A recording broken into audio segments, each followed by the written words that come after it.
Alam mo, yung kinakain mong adobo, may pagkakapareho dyan sa jowa mo. Alam mo na kung bakit, 'di ba? Sabay-sabay tayo magsabi dahil parehas silang may toyo. Magandang tanghali. Oy, ano ka ba? Hindi naman talaga masarap ang adobo kung kulang-kulang. Parang yung jowa mo, hindi rin naman yan masarap kung kulang-kulang.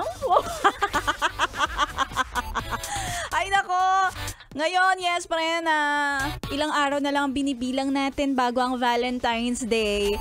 Iwas-iwasan ninyong nag-aaway. Hindi dahil may Valentine's Day na papalapit. Pero hindi ba mas nakaka-asim ng pagsasama kung laging nag-aaway? Ano yan? Anong relasyon yan? Panis? May kaasiman? O diba, dapat kung may konting asim, kagaya ng adobo, may konting asim, may konting alat, may konting spice. Wow, may konting tamis. Yan ang gustong-gusto nating mga Pinoy. And speaking of adobo hindi lang dito sa Pilipinas usong-uso ang adobo. Kung mapapanood mo, yes friend, maraming mga ibang lahi, foreigners. O kaya naman yung mga vloggers na ibang lahi, American, mga Asian, mga kagaya natin, di ba? O kaya naman, Ebony and Ivory. Parang iba yun. Mga iba't ibang lahi, Italian, tinatry nila ang pagluluto ng adobo.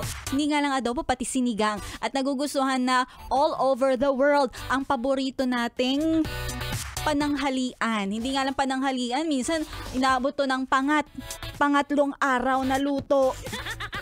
Ang sarap kasi. Pangbaon din sa mga swimming. Uy, speaking of adobo, kanina nagpa-adobo kami dyan sa may Baclaran. Sa mga naabutan ng adobo, sana naman na hindi sumakit yung tiyan nyo. Oo, masarap naman yun, di ba? Tsaka dyan sa may bandang Baclaran, lahat ng mga tiyangge, lahat ng mga tindero-tindera na nakatutok sa 101.1 Yes FM. Maraming salamat sa pag-support. At syempre ay sana napaganda ni Maria Morena ang araw ninyo at nakasilay kayo ng isang magandang dilag. Puso ko'y nahalina. Oo, mas mapapasarap talaga ang kain ninyo. Abangan mo rin mamaya kasi si Maria Morena hanggang alas 3. At mamaya, ibang klaseng spice, pampaspice up ng inyong hapon ang hatid ko sa inyo later on sa ating MILF, My Intimate Love and Fantasy. O sige na, nagkikrave ka na siguro ng adobo. Umorder ka na dyan sa karinderyang malapit sa inyo.